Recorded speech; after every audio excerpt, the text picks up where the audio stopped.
Bonjour et bienvenue dans le podcast ésotérique. J'ai créé ce podcast dans l'idée d'y rassembler toutes les informations qui me semblent utiles et justes lorsque l'on s'éveille à une spiritualité consciente.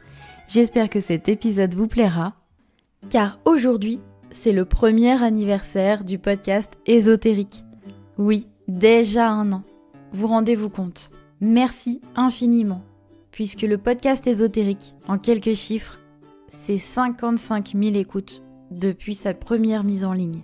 Vous êtes plus de 8000 auditeurs à avoir écouté au moins un épisode de podcast ce dernier mois. Vous avez permis au podcast ésotérique d'être classé parmi les 20 plus écoutés du classement Apple Podcast durant toute cette année. Il y a 1 an, lorsque j'ai osé poster le premier épisode du podcast, je n'aurais jamais imaginé en arriver là, si rapidement, grâce à vous, et nouer autant de contacts chouettes, d'échanges et de retours si bienveillants et si encourageants de votre part.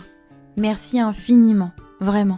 J'ai hâte de fêter la 2e année du podcast ésotérique, mais avant de découvrir la suite de son histoire, il faut l'écrire. Alors aujourd'hui, nous allons parler de l'imaginaire.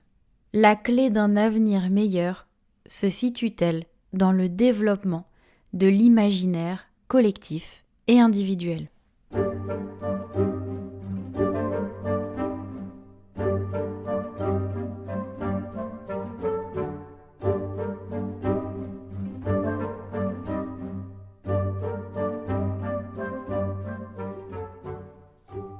L'imaginaire est souvent considéré comme étant le refuge des enfants, puisque généralement il est relayé à quelque chose qui n'a pas vraiment d'importance dans les désirs, les concrétisations, dans la matérialité et ce qui constitue notre expérience quotidienne.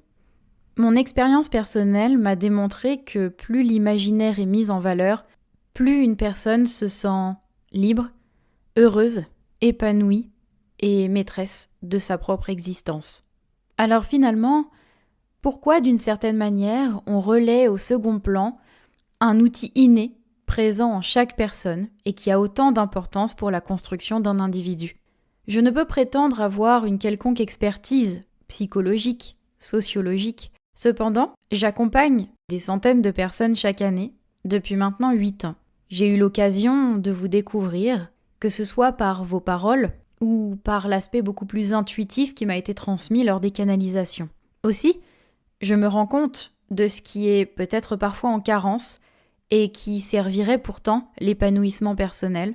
Et forcément, je ne suis pas dupe puisque j'appartiens à cette société, je me rends bien compte qu'il y a des choses qui n'existent pas ou qui, comme je le disais, est reléguée au second plan et qui mériteraient pourtant qu'on y porte une attention certaine. Alors je me permets aujourd'hui, et comme toujours, de transmettre un avis spontané qui ne revêt aucune expertise officielle, mais qui, je crois, a peut-être sa place dans vos oreilles et peut-être dans votre esprit. Comme toujours, je vous donne matière à ce que vous puissiez développer votre propre avis, votre propre pensée. Il n'y a d'autre motivation que celle-ci, que celle de vous encourager à la liberté d'imaginer. Et c'est de ça dont on va parler aujourd'hui. Parce que l'imaginaire, finalement, lorsque l'on se réfère à notre histoire, à l'histoire de nos ancêtres, on se rend compte qu'il a façonné toutes nos cultures. Il a façonné nos sociétés, les populations, mais aussi les bases sur lesquelles les enfants et les adultes se sont construits. L'imaginaire a été un moyen, depuis la nuit des temps, de transmettre, de communiquer, d'enseigner et de façonner des cultures par les mythes fondateurs, les légendes et les histoires. En partageant les mêmes bases, en partageant les mêmes symboles, finalement, c'est toute une identité sociétale qui se construit. Parce que oui, l'imaginaire peut à la fois être individuel, mais aussi être collectif. Et en tant qu'imaginaire collectif, il est un réservoir de symboles et de connaissances inconscientes qui nourrissent ce que l'on appelle l'inconscient collectif. Aujourd'hui, on comprend à quel point cet inconscient collectif a son importance dans le développement de chaque individu et de l'avenir de toutes les sociétés. Finalement, l'imaginaire est le langage qui se passe de mots. C'est un langage qui est comme un livre imagé, que l'on ouvre, avec lequel on se connecte, et qui nous permet aussi de nous soustraire de la barrière de la langue. L'imaginaire n'est peut-être même pas seulement humain. Il permet d'apprivoiser le monde, il permet d'apprivoiser la vie. Il permet aussi de répondre à des questions existentielles qui ne trouvent de réponse ailleurs que dans notre esprit. Alors aujourd'hui, j'aimerais vous partager ma pensée et le pourquoi, selon moi, le développement de l'imaginaire nous promet un avenir meilleur.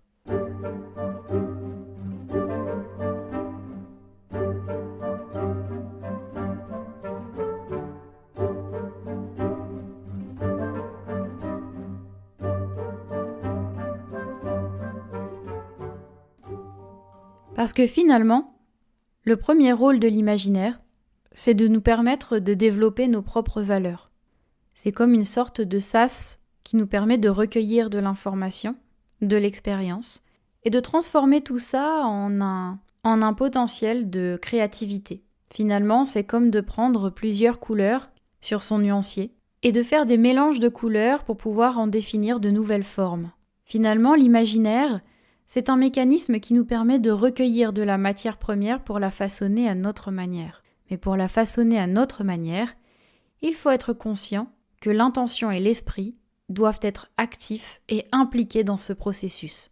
Parce que finalement, lorsque l'on regarde notre société telle qu'elle fonctionne aujourd'hui, on se rend compte que nous sommes habitués à ce que toute notre route, tout ce que l'on entreprend, notre quotidien, notre vie personnelle, professionnelle, familiale, tout semble déjà tracé. Tout semble même aujourd'hui chronométré et prédéfini. Car finalement, si nous en sommes rendus là aujourd'hui, c'est qu'il y a eu une certaine forme d'évolution. Une évolution qui a servi une forme de matérialisme et de mondialisation globale sur tous les aspects de notre société. Mais tout cela part d'abord d'une éducation. Et à mon sens, ce qui a engendré autant de contraintes dans l'esprit des enfants aujourd'hui devenus adultes, c'est l'école. Finalement, j'en viens à penser que l'école aujourd'hui a été conçue pour former des personnes qui exécutent des rôles déjà prédéfinis, avec une cadence déjà prédéfinie, un salaire déjà prédéfini. Soit nous formons des exécutants, mais pas forcément des créateurs, pas forcément des indépendants. Car dans cette société, on ne veut pas d'artistes. On veut optimiser le temps, la force travail, pour pouvoir produire et vendre. Et finalement, si on devient un bon exécutant, on ne remet pas en question l'ordre établi. On a déjà une ligne toute tracée, pas vraiment besoin de réfléchir à ce que l'on fait et pourquoi on le fait. Et je crois que d'une certaine façon, nous sommes habitués à valider l'idée qu'une hiérarchie sociale existe entre des dominants et des dominés. Alors effectivement, nous ne sommes pas tous égaux par rapport aux moyens qui nous sont donnés, autant dans l'apprentissage que dans la possibilité de vivre dans un certain confort. Cependant, à mon sens, il y a une chose qui est intouchable, une chose qui est très puissante, et une chose qui ne dépend pas de ce que l'on vous autorise à faire ou non.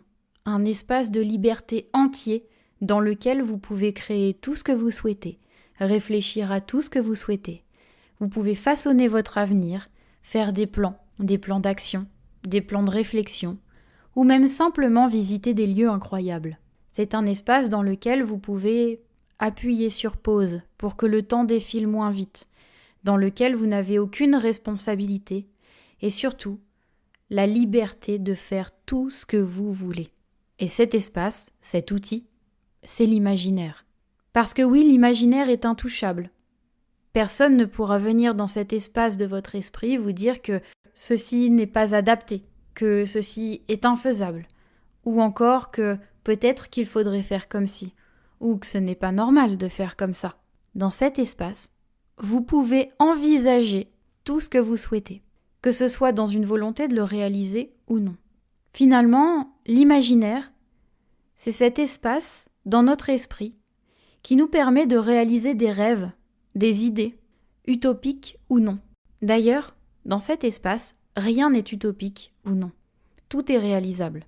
Mais cet espace, d'une certaine façon, plutôt que d'être considéré comme n'étant qu'un espace d'imagination et de création de quelque chose qui n'a aucune véracité et qui ne changera rien à votre expérience, a au contraire son rôle à jouer dans l'expérience.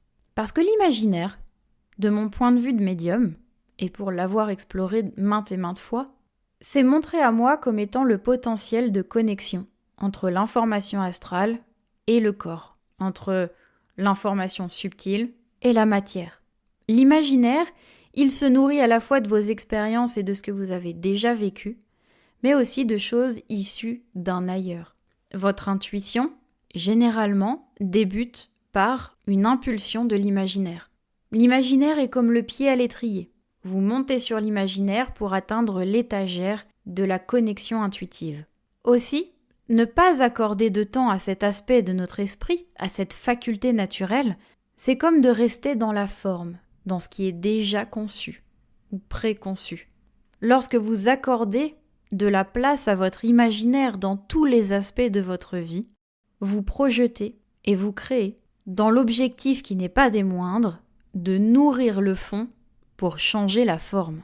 Car finalement, nos actions sont la résultante d'une intention. Et notre intention est la résultante d'une idée. Or, les idées naissent dans l'imaginaire. Donc si vous développez votre imaginaire, si vous développez cette capacité à créer, envisager, théoriser, pourquoi pas, eh bien vous constituez tout un univers intérieur qui va nourrir vos valeurs personnelles, votre personnalité, votre capacité à créer, votre envie de créer. Et de ces idées, de ces créations, vont résulter des intentions. Des intentions qui seront des impulsions pour agir. Des impulsions d'action.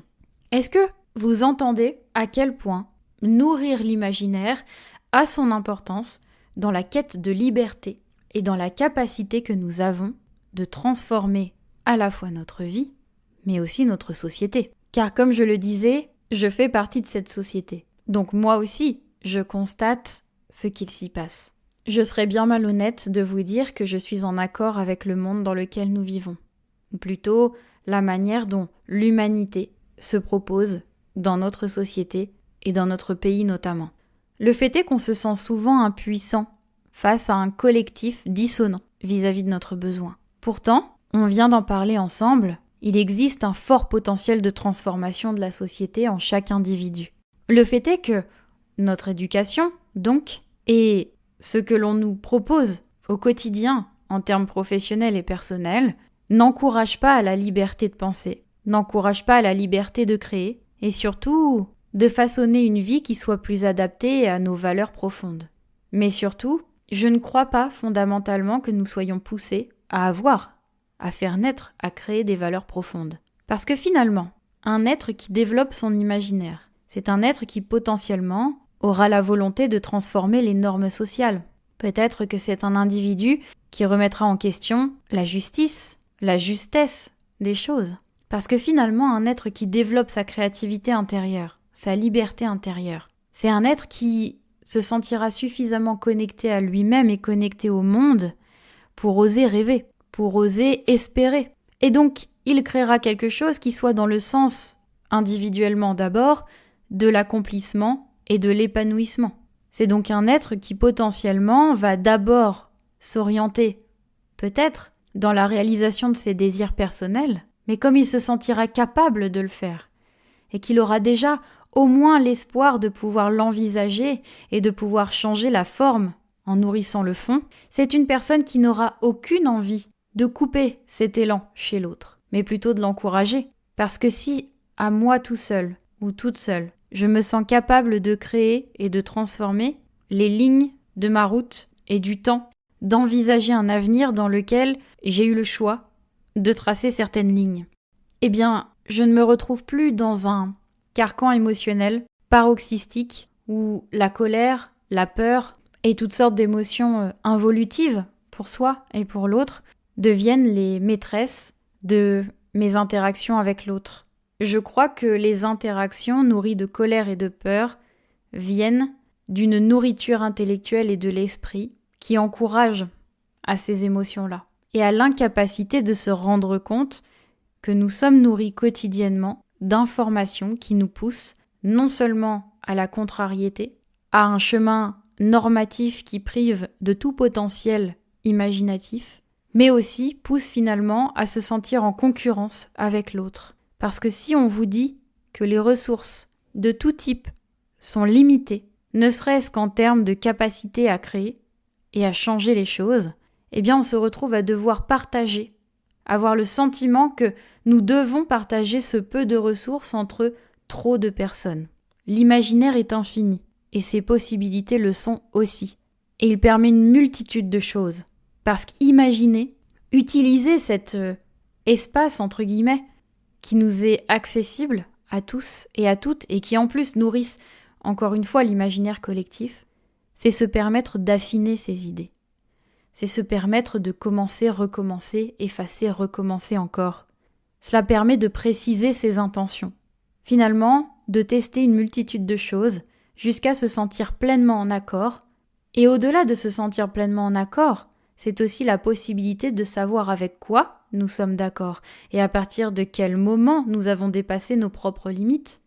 L'imaginaire, c'est finalement un espace qui permet de comprendre les limites de sa propre personnalité, de définir des frontières entre le soi et le non-soi. C'est aussi se responsabiliser parce qu'on envisage tout un tas de résultantes par rapport à nos actions et nos créations. C'est une capacité de se responsabiliser par rapport à l'impact collectif. Théoriser, imaginer, c'est finalement créer tout un monde dans lequel nous sommes en quelque sorte souverains. Et finalement, prendre le temps d'imaginer avant d'agir, préciser son intention, son idée, avant de s'affairer dans le monde, c'est aussi faire preuve de moins d'impulsivité. Si je prends le temps de réfléchir, si je prends le temps de penser, je prends le temps du passage émotionnel. L'émotion intervient, elle nous donne cette information, elle s'imprègne dans l'idée, et puis finalement, elle s'apaise tranquillement. Et nous pouvons processer cette information. D'accord, j'ai imaginé ça, j'ai ressenti ça. Qu'est-ce que j'en fais ? Est-ce que je garde cette idée ? Est-ce que je suis en accord avec ? Est-ce que ça convient au monde tel que je veux le percevoir et le concevoir ? Et moins d'impulsivité, c'est finalement beaucoup moins de conflits et beaucoup plus de sagesse. Je pense que la plus grande qualité de l'imaginaire, c'est de concevoir qu'il soit une sorte d'espace brouillon géant dans lequel nous sommes un être entièrement libre. Nous sommes capables de changer les lignes du temps et de l'avenir de notre société en occupant pleinement cet espace imaginatif qui est loin d'être un refuge pour enfants, mais qui est surtout le coffre-fort de tous les potentiels qui sont cachés en nous, inhérents à notre condition d'esprit incarné. C'est donc une possibilité de changer complètement le paradigme de l'avenir qui se présente à nous. Vous ne devenez plus seulement des exécutants, mais des êtres créateurs. Vous créez votre vie et le monde tel que vous l'entendez. Et finalement, dans votre propre monde, il n'y a aucun concurrent. Il y a de la place pour tout ce qui doit être. Parce que ce que vous imaginez pour votre avenir, il ne me semble pas que ce soit teinté de violence.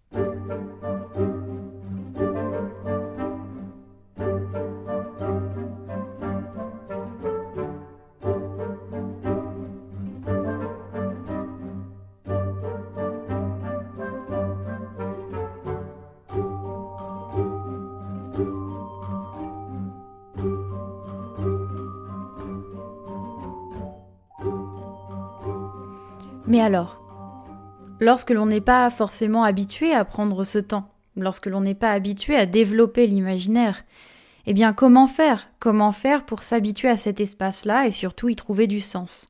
Alors, j'aimerais vous partager 3 petits exemples qui vous permettraient peut-être de vous octroyer ces instants chaque jour, très simples, avec des mises en place accessibles à tout le monde, qui puissent vous permettre d'imaginer, de créer et surtout de mettre un petit peu votre cerveau sur pause.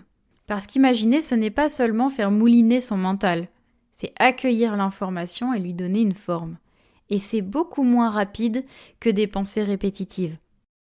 Sachez que les choses parfois les plus efficaces au quotidien pour prendre de nouvelles habitudes, pour s'essayer à de nouvelles activités, de nouveaux loisirs ou simplement changer des curseurs dans notre quotidien et dans nos réflexes, sont rarement des choses compliquées à mettre en place. Par contre, ce qui les rend efficaces, c'est de pouvoir les mettre en place sur la durée. C'est de pouvoir être discipliné dans le temps et de s'investir vis-à-vis de ces nouvelles actions. La première chose que j'aimerais vous proposer, c'est quelque chose qui peut-être plaira à beaucoup d'entre vous. Comme je le disais, le but est de faire simple, de ne pas forcément avoir d'attente, de conditions ou de jugement par rapport à ce que vous faites. On parle simplement d'activer une part créative de son cerveau et de son esprit qui, pour le moment, sont peut-être à l'état latent. Donc ce que je vais vous partager, ce sont des choses que j'ai pu mettre en place dans le passé ou que je mets en place actuellement et qui, pour moi, ont fait leurs preuves. La première chose que j'aimerais vous proposer, donc, c'est le dessin intuitif. Le dessin intuitif, c'est quelque chose que j'ai appris en cours d'art plastique à l'école. Vous voyez comme quoi, parfois, on garde des informations très précieuses de temps qui ont pourtant été minoritaires. Il s'agit de prendre un stylo, une feuille, et de faire des sortes de mouvements qui peuvent être soit saccadés, fluides, vous pouvez faire des courbes, des cercles, le but étant que vous ne leviez pas votre crayon et que vous fassiez des formes sur tout l'espace de votre feuille. Une fois que vous avez terminé, vous allez avoir une sorte de méli-mélo de traits dans tous les sens. Le but va être d'essayer de remplir chaque espace avec des lignes, des ronds, des formes de toutes sortes, ondulatoires ou non. Et ensuite, de remplir ces espaces de couleurs, de nuances, de pointillés. Peut-être que vous allez vous rendre compte que c'est très amusant pour vous d'y ajouter toutes sortes de formes. Et vous serez certainement très fiers à la fin de ce que vous aurez produit, parce que de ce chaos sera né quelque chose d'harmonieux, de créatif et de coloré. Ce ne sera pas figuratif, le but étant de se familiariser avec le langage à la fois de l'invisible, mais aussi de l'esprit. Parce que l'inconscient collectif est très symbolique. L'inconscient personnel l'est tout autant. Et parfois, de pouvoir exprimer ce qui s'affaire à l'intérieur de soi par du non-figuratif, quelque chose qui soit plutôt de l'ordre de l'abstrait et de l'intuitif, est bien plus pertinent que d'essayer d'y mettre des mots. Le deuxième exercice que je pourrais vous proposer est beaucoup plus figuratif cette fois-ci, puisqu'il s'agit d'écrire chaque jour quelques lignes sur nos pensées, nos idées ou sentiments du jour. J'en entends déjà dire « tu te rends pas compte, dans mon quotidien, j'ai pas le temps, j'ai des enfants, un travail, une maison à tenir, c'est complètement impossible. » Alors, on s'entend, je ne vous propose pas d'écrire un roman ou une nouvelle chaque matin. Ce que je vous propose, c'est simplement d'écrire peut-être même 3 lignes, 4 lignes. Mais l'exercice particulier, c'est que on ne va pas répondre à une question dans ces lignes. On ne va pas devoir théoriser quoi que ce soit de manière précise. L'objectif, c'est de vous laisser écrire ce qui vient spontanément. C'est-à-dire ne pas anticiper ce que vous allez écrire. Alors on est d'accord, parfois on se lève avec l'envie, la volonté d'écrire une pensée particulière. Faites-le. C'est ça aussi, l'intuition. C'est d'écrire ce qui nous paraît pertinent consciemment. Et puis lorsque l'on ne sait pas quoi écrire, lorsqu'il n'y a pas d'inspiration consciente, on va puiser l'inspiration ailleurs. Et c'est ailleurs, plus vous allez y connecter, plus vous vous rendrez compte qu'il est riche de beaucoup de choses, de beaucoup d'informations, à votre propos et à propos du monde. Donc chaque matin, vous écrirez dans un petit carnet 3 lignes, 4 lignes, et vous verrez que parfois, ce sera 3 pages. Vous ne pourrez plus vous arrêter. Parce que vous vous rendrez compte que, en 15 minutes, on en écrit des mots. Et que 15 minutes, c'est tout à fait envisageable de les trouver dans notre emploi du temps. Le troisième exercice que j'aimerais vous proposer est un exercice qui familiarise avec ce que j'appelle l'écran de l'esprit. Finalement, l'accès direct à cet espace imaginaire, que l'on utilise très généralement pour anticiper les événements ou se créer des scénarios catastrophes. Ici, on va s'en servir pour visiter d'autres mondes, d'autres espaces, mi-imaginaires, mi-existants dans un autre espace que l'on pourrait appeler l'astral. Cet exercice consiste à fermer les yeux et tenter d'imaginer un paysage. Peut-être que vous allez devoir construire ce paysage et qu'il fera référence à des paysages que vous aimez, naturellement. Peut-être que ce sera une prairie, Peut-être que ce sera une montagne, peut-être que ce sera le cœur d'une forêt, ou peut-être le cœur d'une ville. Et puis, vous allez visiter cet endroit. Vous allez commencer à avancer et tenter d'observer les détails de ce lieu. Qu'est-ce qui se trouve à votre gauche et à votre droite? Est-ce qu'il y a des gens? Est-ce qu'il y a des animaux? Est-ce que vous êtes seul? Est-ce que ce paysage vous amène naturellement vers un autre endroit? Et de cet autre endroit, est-ce que vous allez encore vers un autre? Qu'est-ce qu'il s'y passe? Quel est le fil conducteur? Qu'est-ce que vous pouvez observer dans cet espace-là? Habituez-vous. Habituez-vous à voyager dans votre esprit. Et vous vous rendrez compte que d'élargir l'espace disponible dans votre imaginaire vous donnera la sensation de grandir dans un espace bien plus vaste autour de votre corps. Parce que moins l'esprit ne se limite, plus le corps a conscience de l'espace disponible et des moyens d'action disponibles. La quatrième chose que j'aimerais partager, qui n'est pas un exercice à proprement parler, c'est de s'habituer, nonchalamment, à tout questionner, non pas à tout changer, parce qu'il y a des choses de notre éducation, de notre vie, de notre histoire, de ce que nous sommes, beaucoup de choses qui sont merveilleusement vertueuses pour nous. Mais il y a aussi beaucoup de choses que nous n'avons jamais questionnées, parce que c'est comme ça, parce que ma famille a toujours fait comme ça, parce que mon voisin m'a dit que, parce que mes professeurs m'ont enseigné que, parce que mon patron m'a dit que. Mais finalement, vous, si vous questionnez chaque chose qui compose votre quotidien et votre chemin, qu'est-ce que vous en pensez du rythme que vous vivez? Est-ce que vous communiquez avec les autres à votre manière ou selon la communication qui vous a été apprise? Est-ce que ces idées qui animent votre esprit, ces convictions, vous appartiennent? Est-ce que vous êtes toujours d'accord avec? Nous changeons avec le temps. Mais c'est toujours plus facile de rester fixé sur des idées que nous avons définies dans le passé et que nous ne re-questionnons plus. C'est toujours plus facile de rester sur une base connue, même si elle n'est pas la plus idéale pour nous. Et parfois, de se questionner sur la pertinence ou non de garder certaines idées ou certains mécanismes. Cela nous permet de simplement changer des petits curseurs dans notre quotidien et de se sentir beaucoup plus libre parce que finalement nous constatons qu'il y a beaucoup de choses que nous pouvons changer par nous-mêmes sans qu'une contrainte extérieure vienne nous en empêcher. Et c'est comme ça qu'on bâtit une société d'humains libres. Et c'est comme ça qu'on change une société.